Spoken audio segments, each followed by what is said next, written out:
Well, I am getting started on this clothes hanger, piece of art, slow stitch project, uh, wall hanger, home decor, gift item, whatever we want to make it. But it's going to be used primarily out of scraps and a coat hanger and our textile snippets of yarn and lace and things like that. So we're going to have so much fun with this. This is for everybody, a beginner or an expert or a fabric artist, whatever your skill level. I think that we can all have fun with this. Now, this was just my drawing that I sketched for me. I really suggest that you sketch one for yourself, and that just put your little coat hanger on there or whatever hanger you're going to use, and then kind of draw the elements that you think you might want. I'm going to try to stay primarily with little tiny houses, hearts, and birds. And I don't know, I may dangle some beads or things like down through here also. I don't know. We'll just see. I want to fill it up because I want it to really be pretty, and when it hangs on the wall, to really make a statement. I also have already measured off and know the length that I'm working with. So when I start putting my hanging strips on each piece, I'll know what my longest strip needs to be. And like I said, that's not critical because once I tie it off, I can always cut off any excess. So it's better to make it longer than too short. Now, what I'm starting with is just, I looked through some of my batting and saw, looked for what I might have had that will work, that was already cut up. I have some of these little, they're like 1 3/4 inch here. These are like 2 inches. And these are about 3 by maybe 3.5 or 3.25. I had these little strips and I thought I'm going to do something with those too. They're about 1.25 inches wide. And let's see, where's my ruler? Here it is. And they're about 4 inches long, so I thought they'll work. And this is another larger one. Now, this first one, I thought I'm doing a heart, and this next larger one, I think I'll do a house on it because it gives me more room to play with there. So these are just some that I had. These are 1, 2, 3, 4, 5, 6, 7, 8, 9, 10, 11, 12, 13. I had 13 pieces of batting that I could use in my scraps. So I'm going to work with that because I figure I'm going to have at least that many, especially if I hang more than one up a string. So now what I'm doing is I am using scraps, but I have some plaids. I don't often work with plaids, but I thought I really, really, really, really want to work with plaids. I have this scrap plaid. Now, ladies and gentlemen, if you're out there, don't be shocked, but I'm going to give you a new sourcing material for fabric. This is my first time to use it, and I thought, well, why haven't I been looking for that all along? Because from time to time, I see these in thrift stores. And what I found was a package of, let me bring them all out.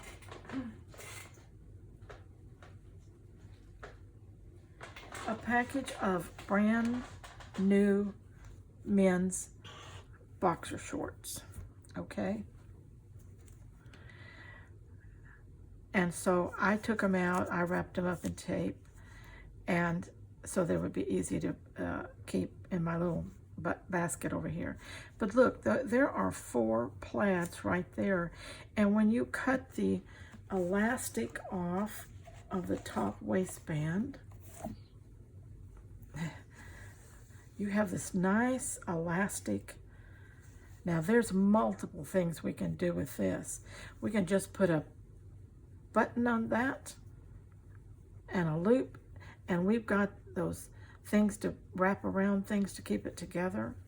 There's just all kinds of things. You could make a handle out of this for something. You could use it itself to hang. You could wrap it around a pillow and cinch it in and put a piece of your artwork in the middle, scrunch that pillow in. Oh, there's just so many things you could do with this. But look at that. It's just brand new. It's never been used. And it's perfect, nice white elastic with a pretty plaid. Okay, we want to tuck that away and use that. But I have, what I do with my other one, I had, oh yeah, here they are, 4. So I have a red and a black, red and a blue, a green, and a blue. And I believe I'm going to use a lot of these plaids in this because that'll kind of give it a theme going through for my light background pieces. We'll just see how that works. But next time you're thrifting, or if you see them at garage sales, or even if you go to the store and they're in a clearance aisle, a package of men's boxer shorts that are in, and you know, I looked online, and there is every kind of fabric and material in the world out there. And grab it. There's quite a bit of fabric in one pair of boxer shorts, okay? All right, that's my shocking tip for today. We're going to use these men's boxer shorts, so they better be careful. And if they buy some new ones, they better get them out of the package quick, huh? Okay, here's my little first one that I'm kind of just auditioning. I had a heart already made up, so I thought that would look cool. And now the button I was going to add, and this little saying I was going to stitch to the bottom down here. And I had this little thing that's just fabric. And in fact, I made these for junk journals, for little, what do you call them, little tucks. That's what they were. And so I'm going to use that as decoration. And something like that. What do you think? I think that's okay. It's kind of homespun country, down home cottage core look to that, I think. I love it. It's certainly southern. Yes. Let's go with it. Okay. Let's take it apart and let me see what I did to this bottom piece here. I took my little plaid and I wrapped it around my batting piece. So for one thing, so I could know my exact dimension that I'm working with, but also to keep it neat, I'm going to go ahead and base that around, and that way I am going to back all of these with a backing fabric when I get through sewing on them. So if they're, you know, on the wall and they happen to get flipped, well, they'll have at least a nice fabric backing on them. They won't look ugly, and people won't be flipping them around to see all your loose ends on the back either. Okay, so let me get this tacked down here, and we're just going to do it in some thread I got right here already. I threaded up, and it's going to be like I said, a tacking stitch, one that I can remove easily.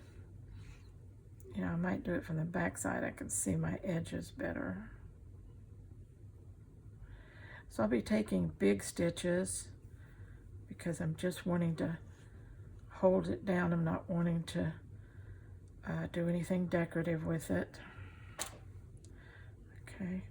Oh, and I also want it to come out easy when I get ready to pull it out. And that's my first pull the thread out of the needle. That's my little expert thing that I do every time. As long as I've been doing this, I haven't learned better. Does that make me a slow learner or what? Okay.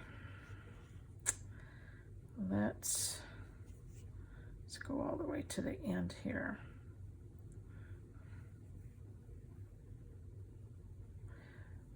Okay, tack it down, tack it down. Take these pins out as I go.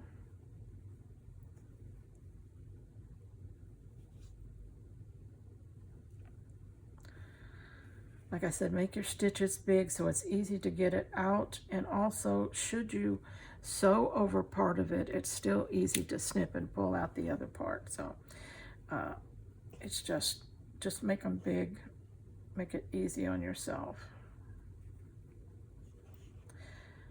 I'm gonna have to have some more thread.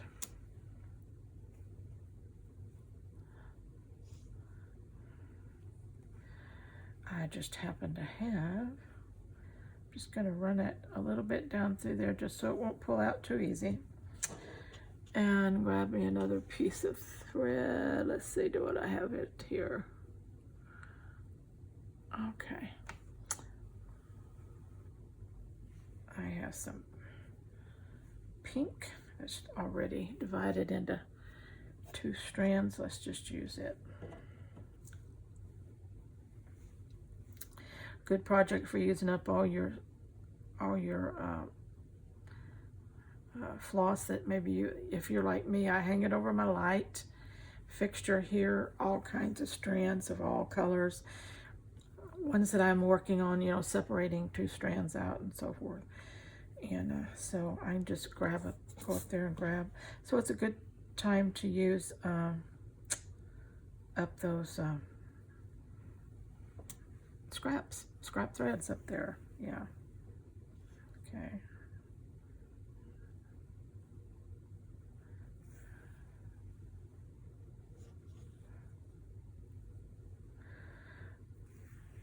If you know any beginner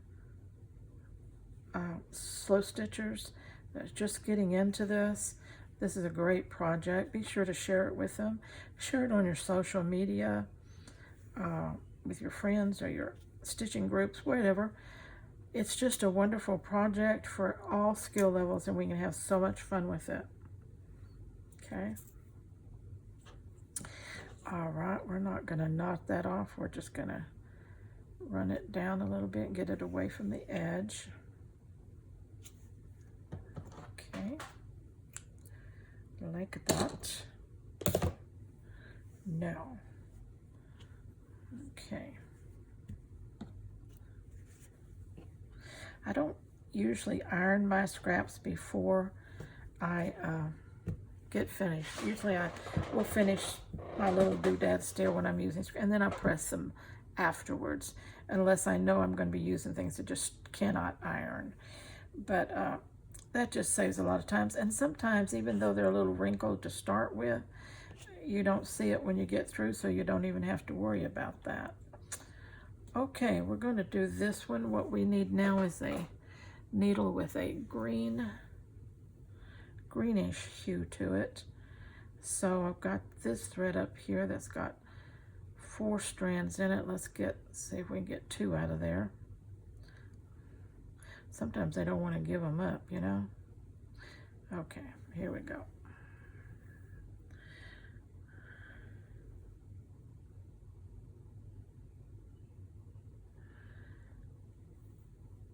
Okay, we'll hang one back over the light.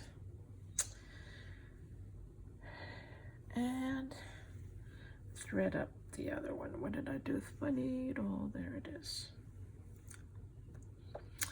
This is a little tiny quilting needle. And sometimes I like it when I'm doing little tiny areas because it helps me be a little neater than a bigger needle does. But that's all just your sewing preference. Let's get this out of the way. Okay. Let's sew this down to here. How do we want to do that?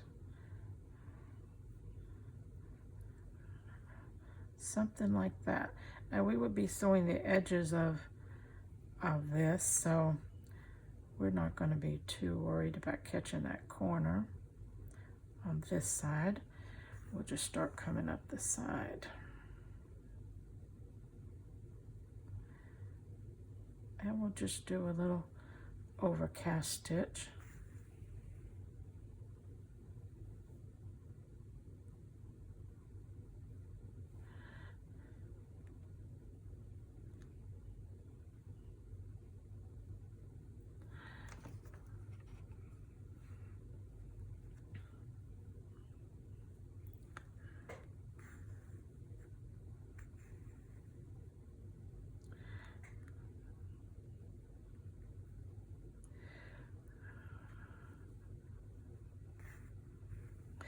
These are some different sayings that I printed out on fabric that had to do with sewing, and I'm going to be putting them on a lot of the different pieces.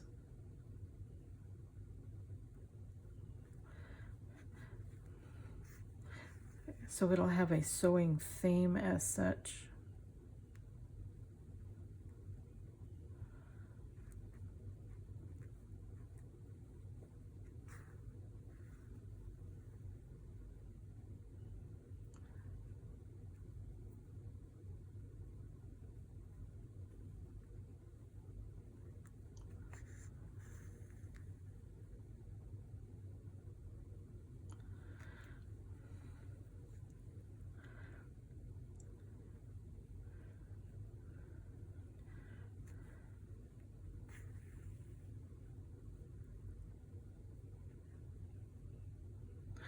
These are, this heart was cut out of a collage, piece of collage fabric. Let me see if I can show you one. Yes, I have made one up yesterday.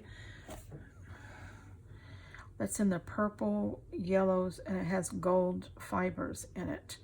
I just get a piece of batting. I cut little snippets and stringy pieces off of my fabric if I don't already have that, and I just spread them out. Then I cut some took some of the gold yarn and cut it in smaller pieces, and it just sprinkles over. Then I took a little eyelash trim that had the purples and the blues in it and snipped a little of that on there. Then I topped the whole thing with a tulle or netting, and I stitched, as you can see on my machine, I stitched back and forth to quilt it down. Now that's a very perfect piece, and you can cut anything out of that that you want to use. I have made birds starting with this, houses, little tiny houses, teapot. I made one of my teapots in the Gilded Teapot series out of one that was made with blacks and golds. And so that's a good way to start if you wanted some embellishments of different shapes and things, and you want it to have some diversity and be really pretty. Well, do that first, and then when you cut it out, you'll have, that's what this was, okay, in the background.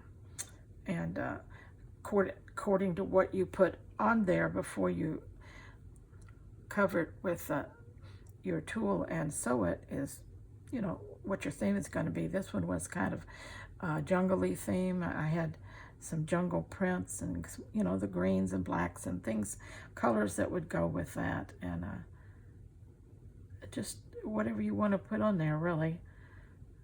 And it's a great scrap busting project. Make them up when you have time and just stack them up on your shelf, all different colors and patterns, and they're ready to go every time you need an embellishment that you want a pretty look to or something different. You've got them there for ready to cut out.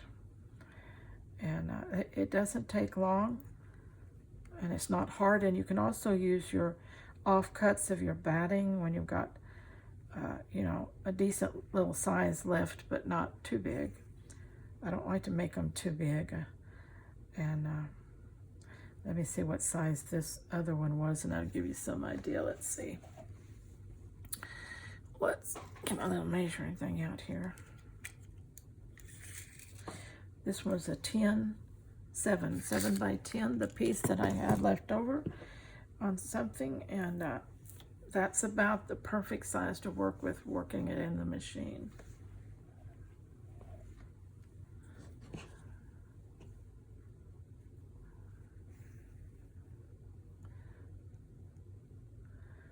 I always take time to do that. Right now I don't have as many as I normally do because I have a couple other projects going, like my fabric trim that I'm doing 100 yards in 100 days. So really my little off time, I'm working on those. But I'll get back to making my fabric collages there. Masterboards, I call them fabric collage masterboards, that you can cut all kinds of elements out of.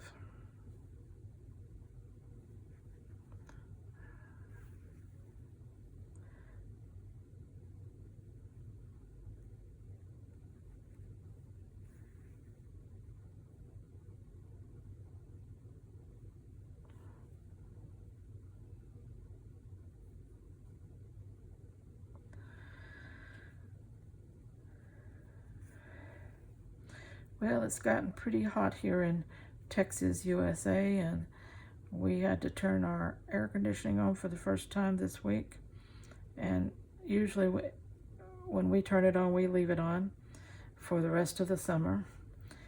And so but the one thing that does do that I don't like, well, the heat does it, but it's so comfortable in the house and can get very hot and humid outside, so you just don't want to be outside that much.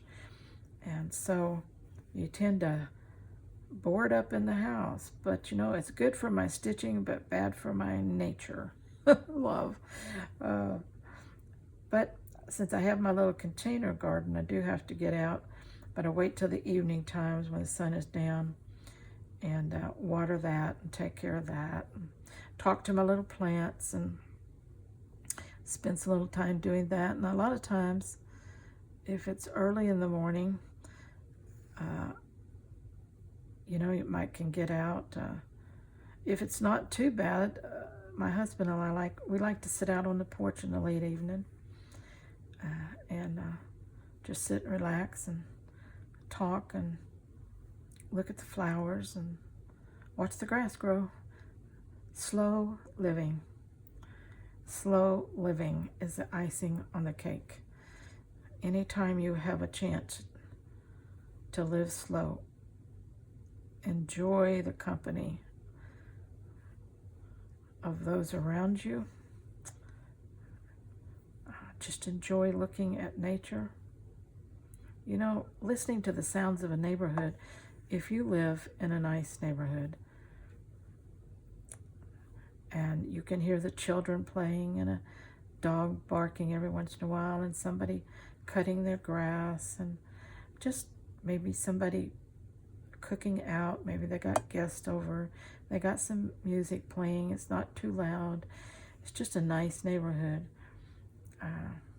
Those are relaxing sounds. They're almost like saying, signals like saying, everything is well. Everything is quiet, everything is good. And I so apologize to those that don't have a chance to live in a neighborhood like that, and where they're having to put up with crime and gangs and violence and police sirens and just bombs and shelling and just one thing after another. I so apologize for the state of humanity. It's just sad. It wasn't the way the Creator intended it, and it's not the way He's going to leave it. As someone who's been a Bible student for 5 decades, I know that to be a secure promise, and I'm so looking forward to that day. Okay, we got that on there. Now, let's see, we could go ahead and put the button. Well, we got some thread here. Let's put the button on there. Let's get him away from the edge so he doesn't interfere in our sewing.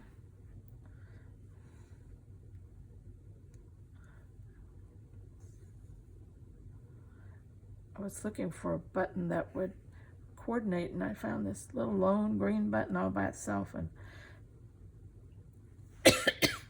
I thought, well, you know, this button looks familiar. I think I have some more of them, but this one's all by itself right now, so I'm going to use it. And okay, where is the hole? There it is. How come you can find the hole easy sometimes, and other times you swear it cemented it up? I don't know. That ought to be secure enough for that.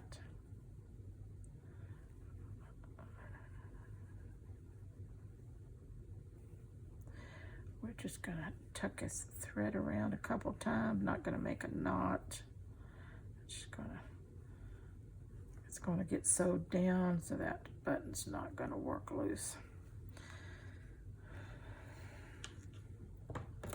And I just hate making more knots than I have to. Okay.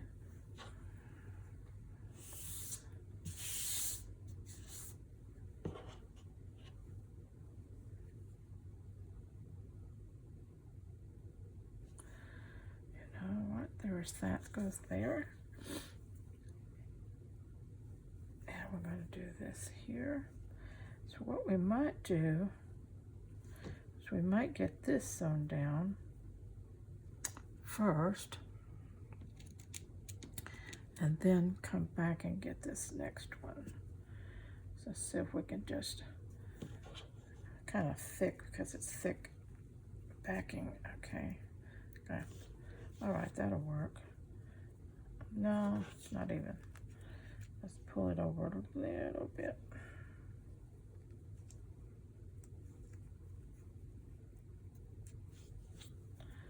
Oh, that looks pretty good, don't it? I don't know why I'm so worried about even. This is scrappy. Uneven is okay. Let me get a drink of iced tea here.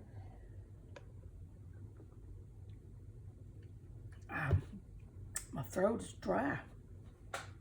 Okay. We got him going. Let's get him tacked down. We have pink left on our thing, so let's just use pink. Oh, Dennis. Red plaid men's boxer shorts with pink thread. Now that's a combination.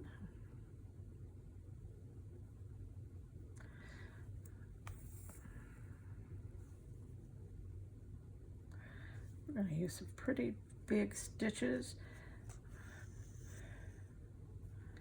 on this.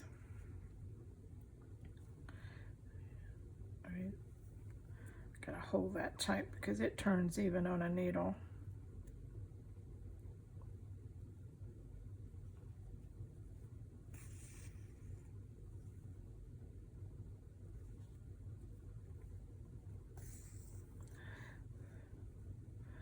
Let's see if it'll stay there now. Keep it straight, Linda. Put your thumb on it. There you go.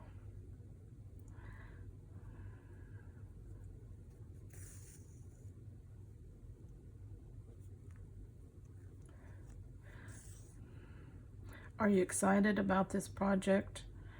If you're excited and you intend to work along with me, leave a comment at the bottom.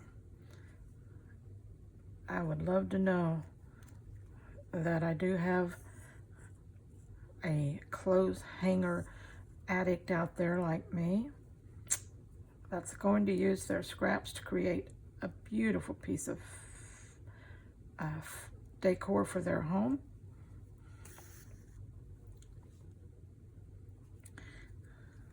Don't you love making home decor with your scraps? That and gifts are the two things that scraps are just made for. Beautify your home and beautify your relationships. Keep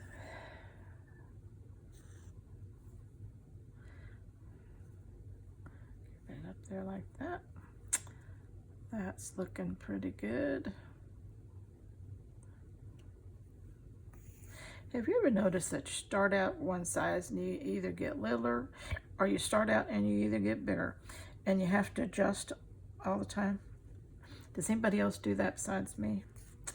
I intend to keep them the same size, but somehow they just don't work out that way. I think it's because that first stitch you aren't in rhythm yet.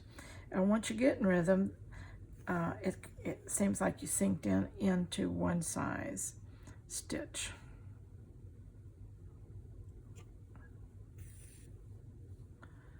Let's tap him off at the end. You know, I don't think I need to sew the ends. I might put one little tacking stitch out there. There we go, like that. Just anchor it. There you go.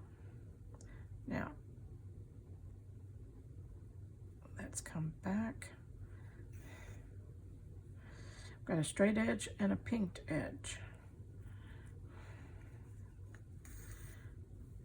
I didn't plan it that way, but that's just happened that way. Add a little more interest.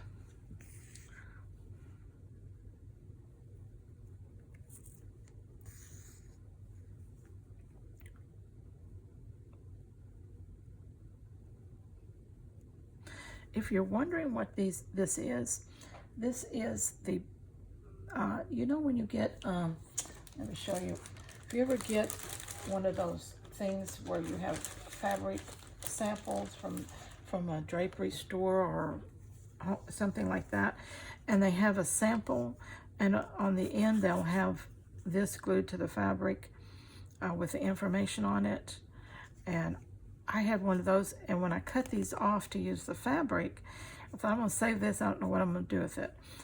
But I saved it, and I made hundreds of these little things for junk journaling. Sold them in my Etsy shop. And but I have quite a few left.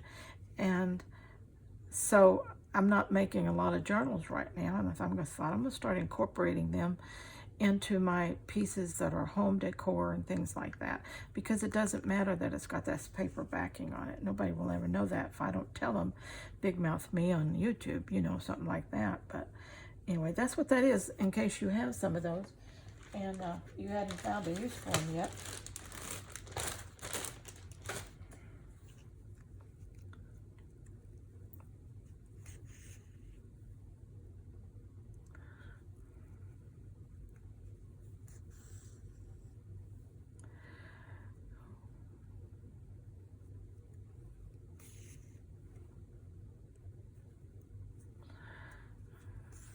Okay, just got a little bit further to go.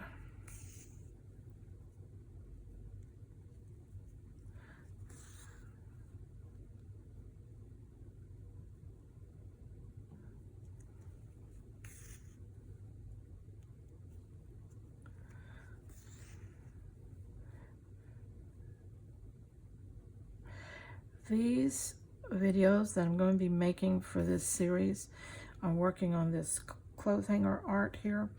They're going to be longer because I'm going to try to photograph the majority of my process, so that I am encouraging a lot of beginners to jump in on this project, and that way they can visually see and it's easier. A lot of my videos are really made for more advanced people, and that they already know what I'm doing off camera, and they understand the process. And but I need to get some that are more beginner friendly, and so these are going to be longer. But it's also a good opportunity if you're going to have an hour or two to sit down and you're going to be working on something, that these would be a good videos to put on and just work along on whatever you're working along while I'm working along on mine. Okay, we got that piece down. That's kind of a cool piece. See that? Now we need to get our heart on here. That's a cute little accent, isn't it? I'm so glad you thought of that, Linda. Good for you, girl. You're doing something right. Okay, let's see if we can secure this heart so it doesn't move.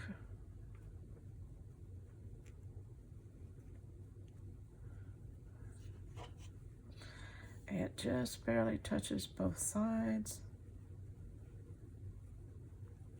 But I'm happy with that. Let's get a different thread to work that with.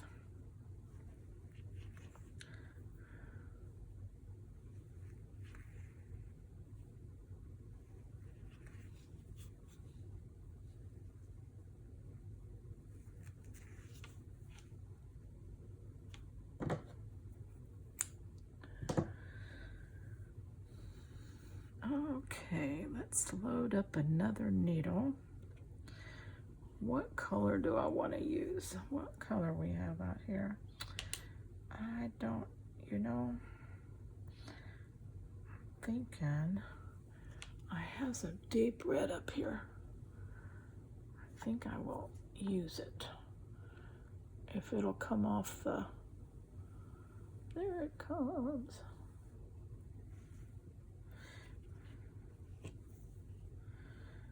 Okay, I think maybe 2 of these might get me around it. I'm going to do a blanket stitch. We'll see. Using 2 strands. Most of the time, if you're wondering, I use 2 strands for most everything I do. Occasionally, I'll use more. That's usually when I'm doing embroidery stitches or something like that. For instance, if I'm doing French knots and I've got a lot of them to do and I want them to show up, well, I'm going to use 3, 4, 5, or 6 of these strands.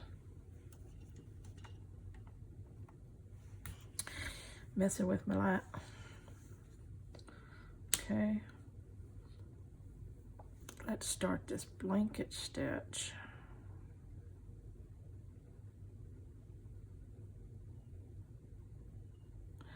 Oh, but first we've got to get the needle threaded, which we did. Okay. Make the knot. Always have to spit on my finger. That's the way I was taught. That's the way my grandmother and my aunts and my mother did it. Okay. Let's do a blanket stitch.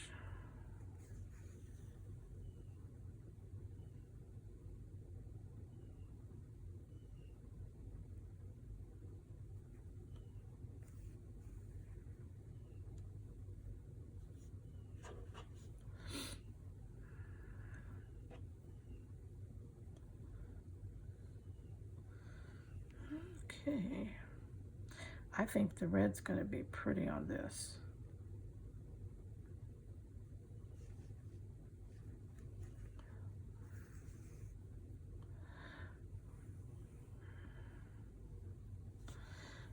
Isn't that going to look good? I think so.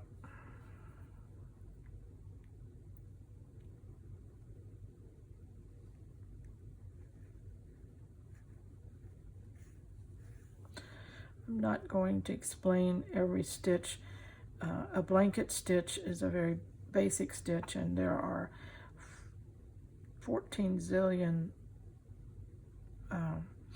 videos on YouTube that show in detail, better than I can, how these stitches are made.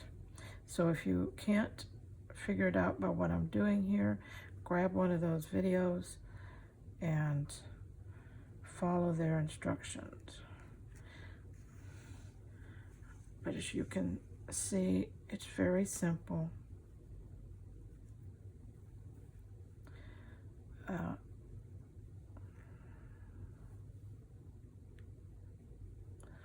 Just make sure when you go down and come back up, you go inside your loop. That's what creates that outside stitch that's capping it off. It's looking good, don't you think? I do. I'm going to hold it here, and we'll come back in a little bit and we'll finish this off. Okay, let's look at, I've done some, the stitching. I finished the blanket stitch around the heart, okay? Now, I'm preparing to put the backing on.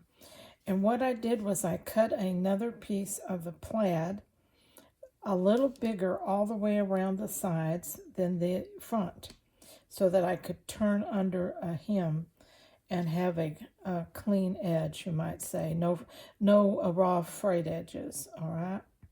Now, I also have to decide on what my tie is going to be. And what this is, I bought this years ago and never found a use for it. But what this is shoestrings. And I thought, this is perfect. Look how long it is, and it's the length that I need it to be. And like I said, if I need it shorter, I'll just, tie it shorter and cut it off. But, excuse me, I have to make sure that I get that in there in between the backing and the front. And so when I sew it in. Now, if I want to add anything to this, as it goes up, I can keep it together like this. And then I can take, let's say I want to add a little thing on here. Then I can make sure that when I put the front on, before I put the backing on, I run this down the center. And then pin it and then turn it over. But I'll show you that when I do one, because I'll do one that way later as we go, so you'll see how I'm going to attach these as I go. There's several ways I could do it. I can make this completely, finish it, and then put a little slip through on the back, and that may be the easier way to do these, and slip it down and then tack it on. Anyway, I will be showing that to you as we go along. So please watch all the videos all the way through, because you will pick up different techniques and tips and things as we go excuse me, as we go through this. Like I said, this is my first time, so I'm trying to logistically work it out as I go. And but you can learn from my mistakes as well as from what I do right, and get some inspiration for your project and how you might want to do yours. If you've got suggestions, please drop them in the comment. We're all open-minded and we want to learn, so just give us any kind of hints or suggestions, tips, or techniques that you want. So now what I have to do is, I've got this pinned in where I need it. I've got 3 sides of this backing piece turned in already and pinned. Now I need to turn this last piece in before I try to start sewing it down. So I have to get that just right. And I think I got a little too much fabric here to work with, so let me trim off just a little. That's the beauty of making something too big. You can cut it down, but if you make it too little, you just bought the farm, more or less, what they say. Okay.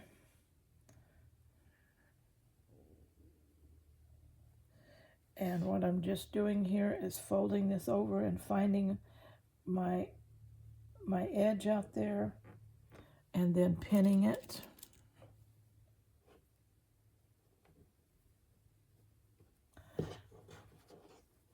Okay. Same thing again. Just fold it under. Find your even edge and pin it. Again, remember that I am all about perfectly imperfect. Do not worry if everything isn't absolutely perfect. You know what? When it comes to homespun, cottagecore, shabby chic, um, farmstead, handmade, imperfections are always part of the charm of whatever is being made. And most of the time, the imperfections aren't noticeable by other people. They're only noticeable by you. So if you don't advertise them, guess what? Nobody will ever know. So don't be a blabbermouth. Just get your piece made. Okay, that came out pretty well.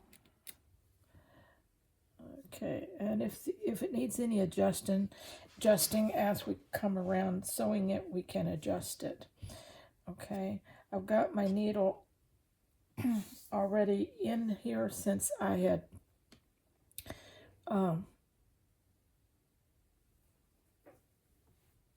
finished the blanket stitch. I didn't take my needle out. I left it in. It was already loaded up with thread. So I'm going to take that pin out of there because it tends to warp it. Okay. I have one stitch made here. So I'm going to come over and make me another one. I'm going to make these stitches close together.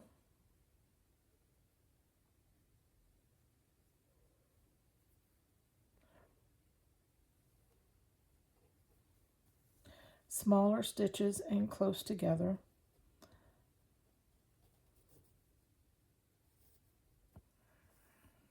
To keep the best hold I can get here, okay? So I'm going front to back so the stitches will show in both places.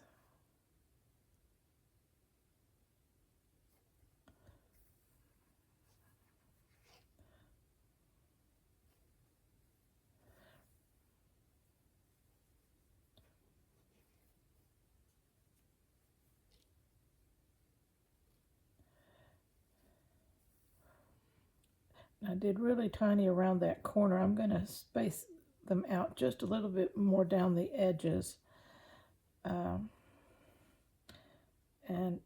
like I said, you can do any adjusting as you go.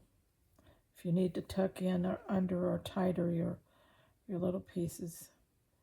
But again, perfection is not required. Let's take this out so we can tweak just a little.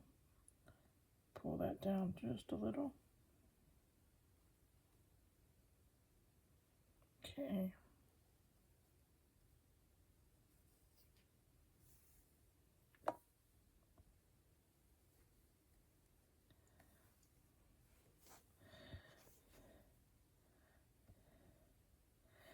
So far, so good.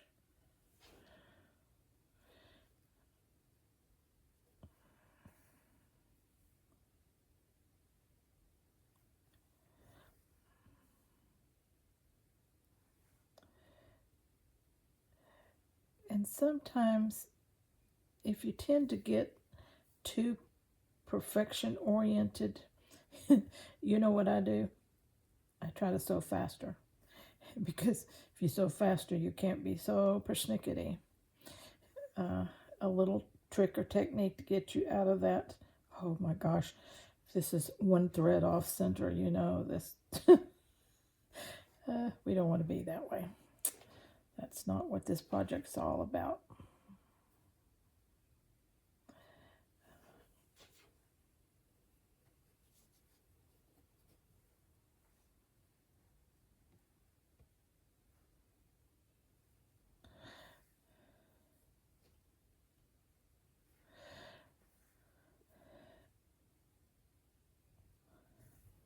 It always feels good when starting a new project to have the first, step done, the first piece stuck sewn, pinned, whatever.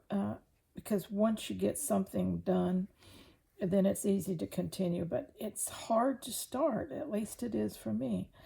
Um, it's just, I don't know. It's just hard to start. But once I get that first thing in, done, whatever, I'm on my way then.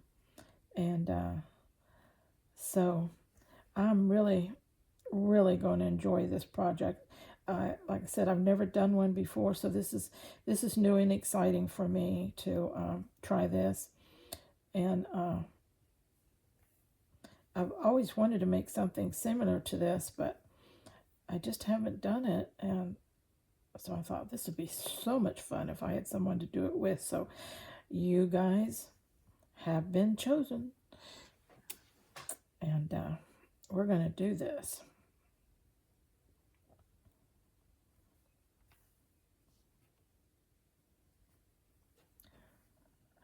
Sewing close to the edge to make sure that I catch, everything that's turned under.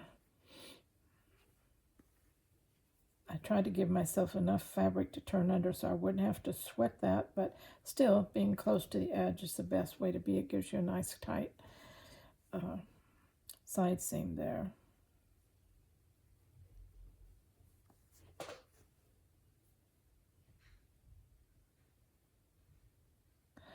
Okay, we're going to take the pin out again and kind of keep our corner together down here.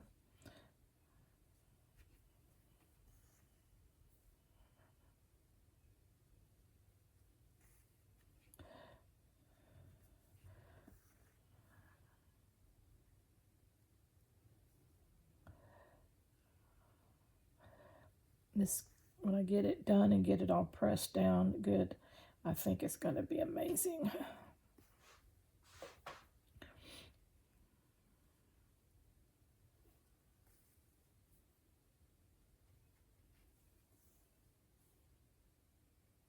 The plaid just helps it to have a little country look to it, don't you think?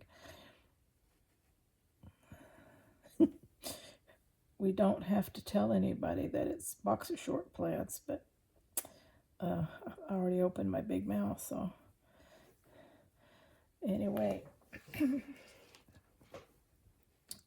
Okay, we're going to turn the corner here.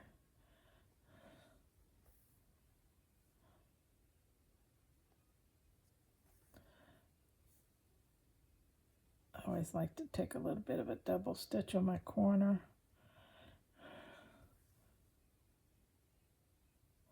There you go.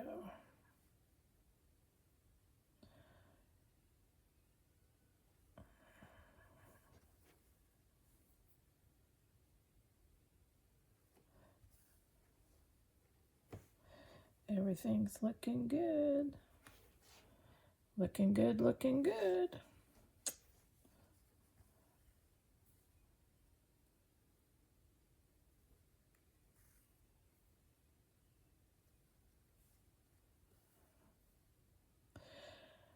Drop a comment, tell me where you're watching from. I'd like to know where you are in the world.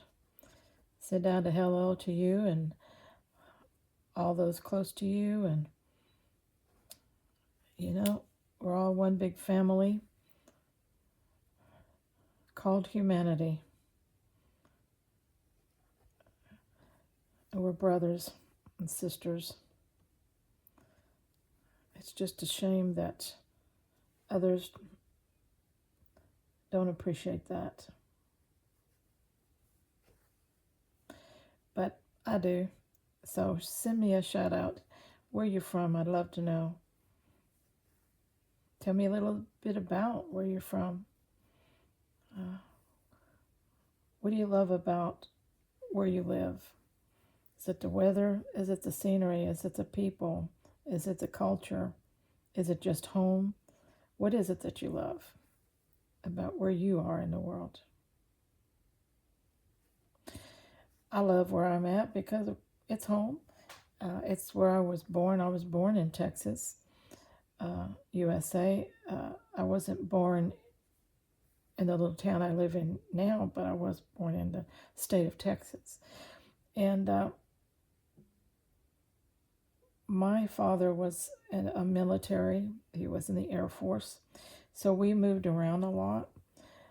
And it's funny to me that when I ended up getting married, and I married a man from Louisiana, that we ended up making a permanent home here in Texas where I began.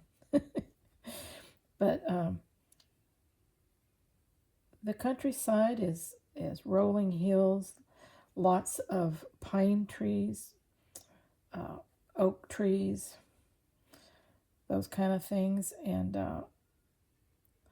we have lots of farms and cattle ranchers and industry and all. It's quite a mix.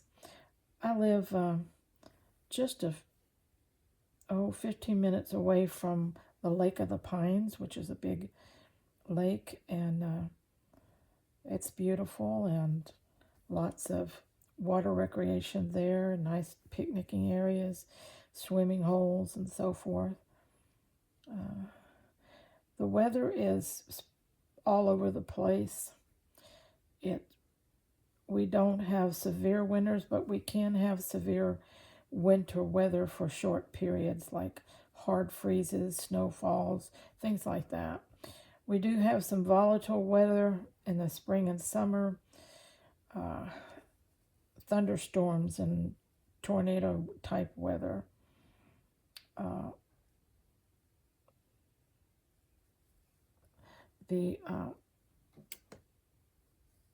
That can be kind of horrendous at times, but I haven't had a tornado run over me yet, but it's always first time for everything.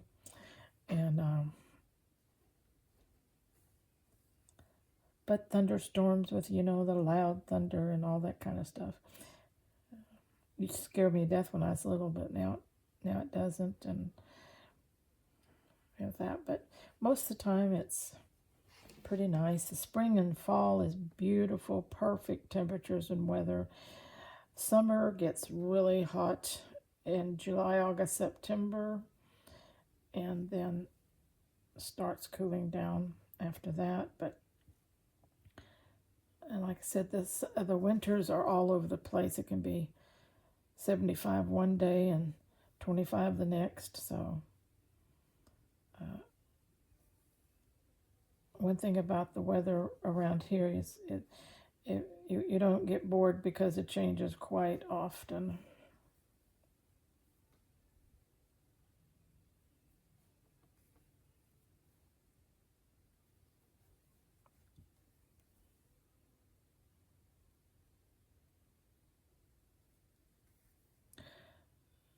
Okay.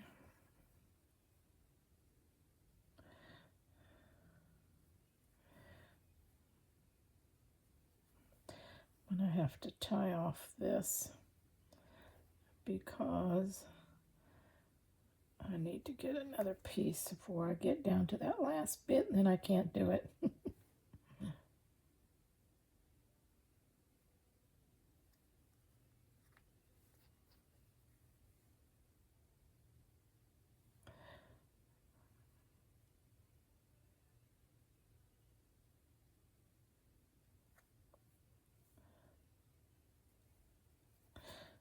Okay. I need to get some more thread. But we do have one side and starting down the other.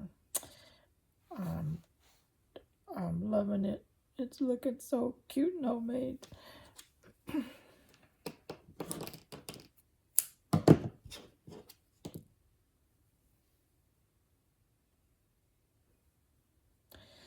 If you can, let me know what you like about my channel. Things that you'd like to see more of. Drop those in the comment. It helps me to know. I do a lot of this for me, but I always have you in mind, and you're here for a reason, and it's because you like to do certain things. You like the inspiration. You like the how-tos and things like that. But I don't want to just always create for me. I want to do things that y'all like to do too. So if there are certain videos, topics, projects you'd like for me to try, well, drop it in the comment. I may get the courage.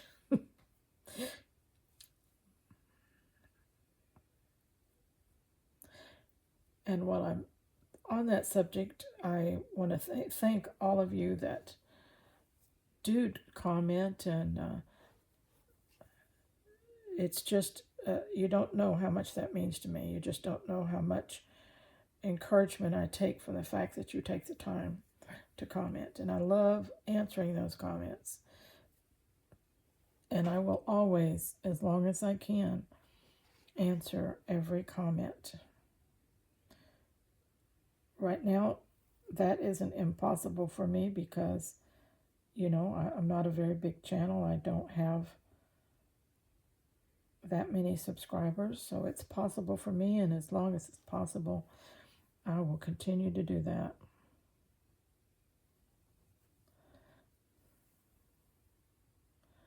If you can take the time to comment, I can take the time to answer.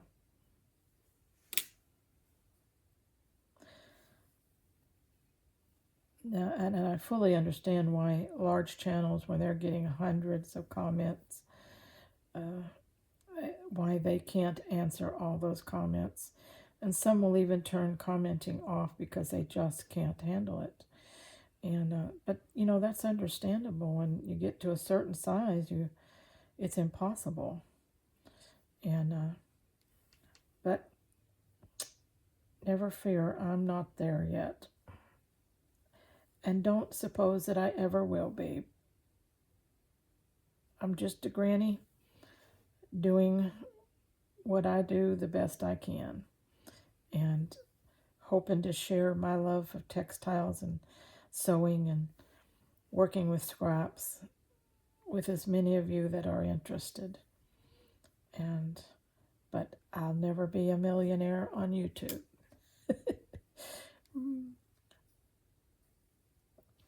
Let's face it, grannies aren't that exciting.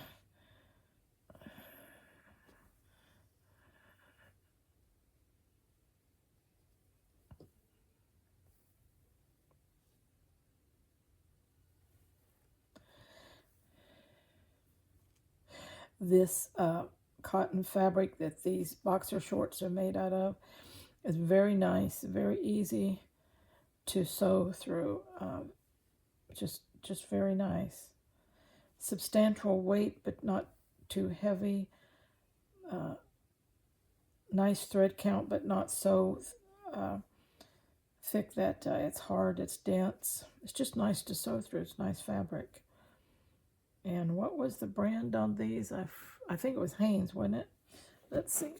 No, it was Fruit of the Loom. Yeah, Fruit of the Loom. So, nice Fruit of the Loom boxer shorts.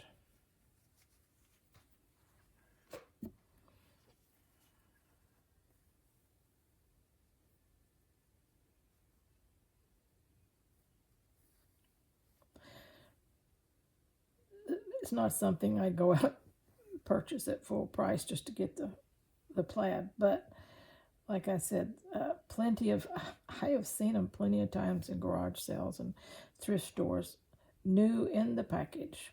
Someone obviously bought the wrong size, or they bought it as a gift and whoever got it didn't like it. And anyway, a million reasons why it ends up there, but you can just tell, even if they're open, you can tell whether they're new or not. And so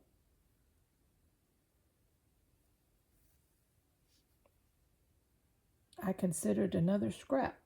It's just enough fabric that I can do nice projects with it, like this one.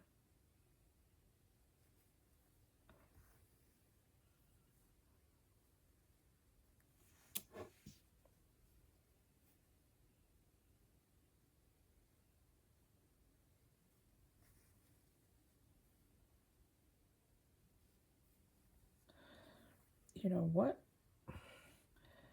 We're about to have 3 sides completed. And we'll be going down that 4th side and sewing in that shoestring. Can you believe a shoestring? Oh my goodness. That's one of those things that was new in the package at a garage sale, and I picked it up, gosh, years ago. And it's been in one of my drawers ever since. And finally it gets to see the light of day. I get to repurpose it and give it a home. And it won't be in a grungy old shoe getting dirty. It'll be a beautiful thing on this, hanging on my wall.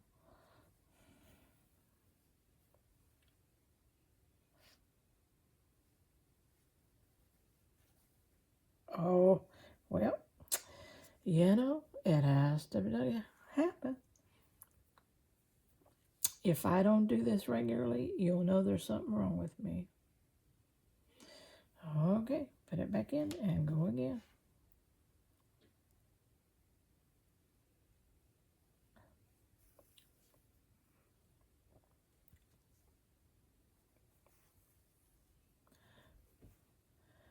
I'm just going to cap over the corner. There you go. Now we're coming down the home stretch.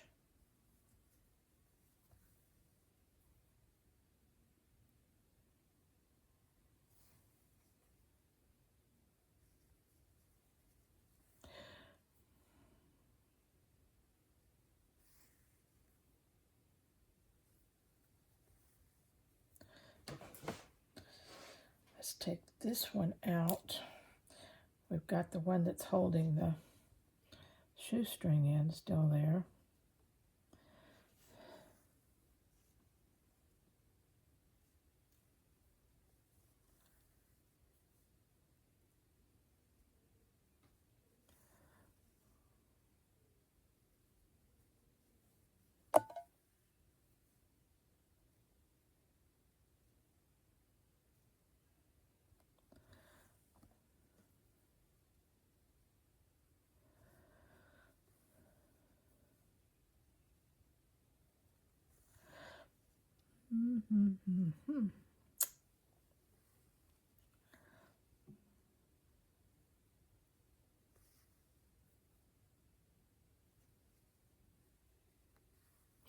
Are there any festivals or any type of things like that going on in your part of the world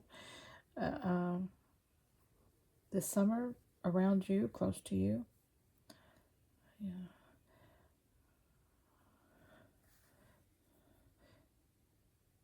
What is it about, or the theme of it?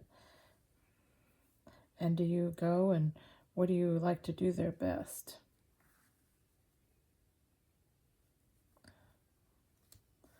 Okay, now we're going to have to sew through. This is pretty thick. I'm going to try and take that pin out and hold that together. That went through easy enough. Okay.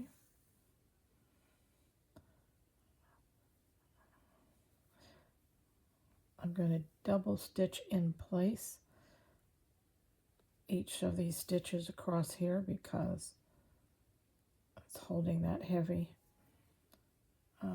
shoestring in place.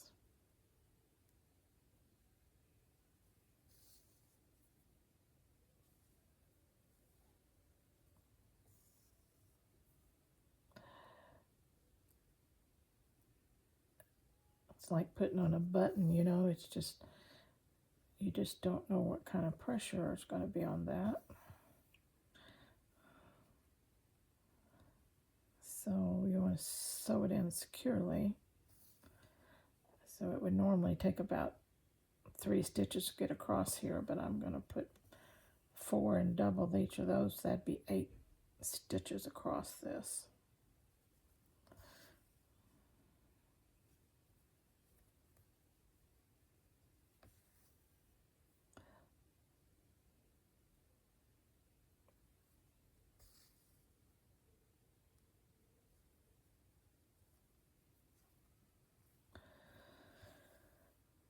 Okay, we made it. We've just got a couple more stitches to go. And we will be around this little heart.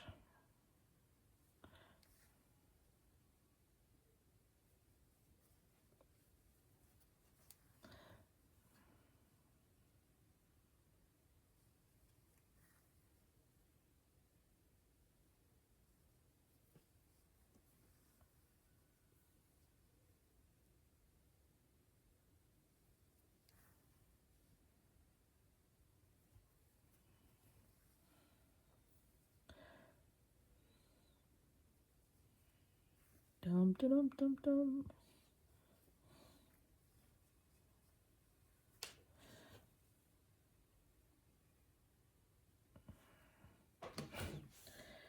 You know, if you didn't want that thread to catch that corner every time, if you wanted it to, I mean, it would never do it. But because you don't want it to hang up, it will every time.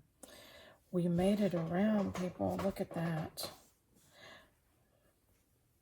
Look how nice and secure that is. Wow.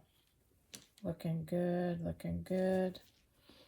Let's knot off this.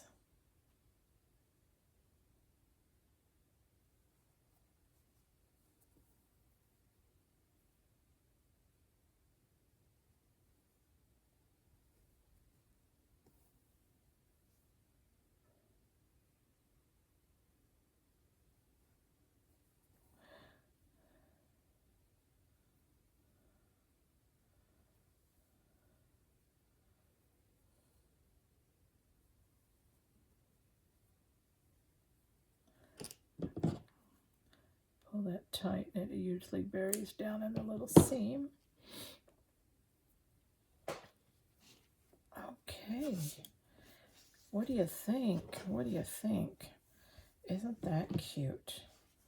Our first dangle. Can't you just see that? I think it's going to be gorgeous.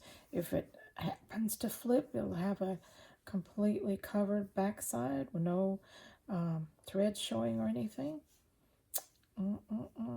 And this first one is the longest one, so I will be working probably 2 more elements up this string. And of course I will show you all that. But now let's take the threads that we put in as basting threads. Let's clip those around where we see them.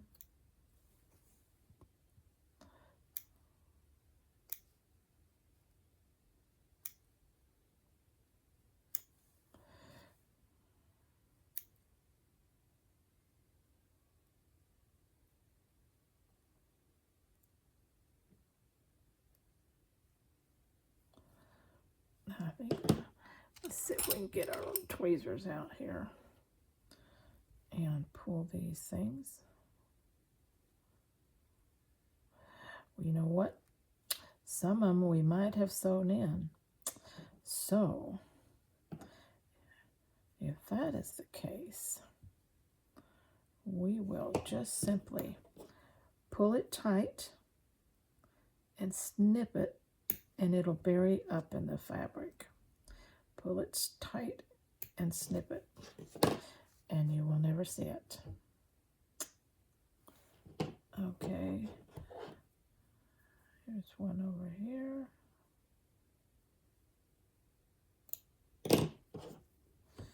Let's see if this one comes out. That one does. Okay. All right, there's another one that's cut. Just pull it tight. Let's see what this one's going to do. It came right out. How nice of it. That one came out. And that one came out. Oh, we're going good here now. Look at this. There. Okay. Whoops. That one didn't get clipped all the way. And it is sewn in somewhere. So we're going to have to pull and clip those close to the fabric. Pull it tight and clip it.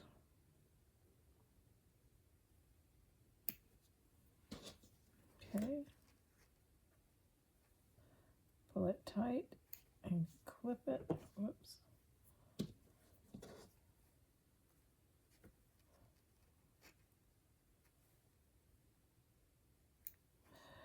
Now that one's still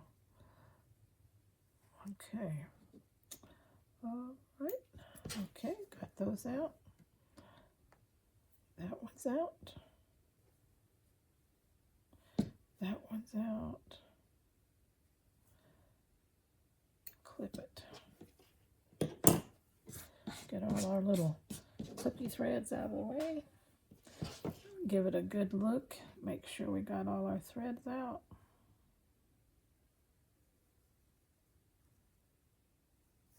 Believe we did. Believe we did. And so what I'm going to do now is I'm going to, in my next video, I will have this all pressed and show you how that looks. And then we'll be starting on the other elements to go up this string here. Okay. Now you can see that this project is an ongoing project. It's not going to be a fast one. It's going to take time, at least for me, and but it's going to be so much fun. So don't miss out. Jump in, okay? Our first heart is done. I love it. Happy time, happy sew, and y'all be sure to stay happy, scrappy happy.